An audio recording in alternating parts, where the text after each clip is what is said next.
ওই দিন দেখি উনি ওই ইকোনমিক ক্লাস থেকে সবাই ছবি তুলতে আসছে আমার সঙ্গে।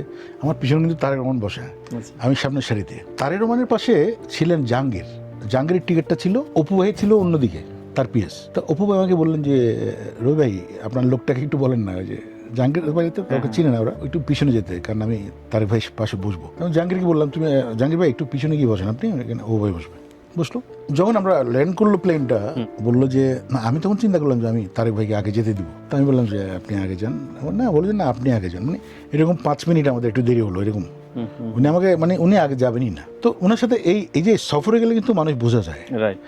আমি নেমে দেখলাম যে 500 লোক তাকে রিসিভ করার জন্য, সান অফ প্রাইম মিনিস্টারের ছেলে সে, তখন কোনো অহংকার নেই, কত জেন্টেল ভদ্র মানুষ।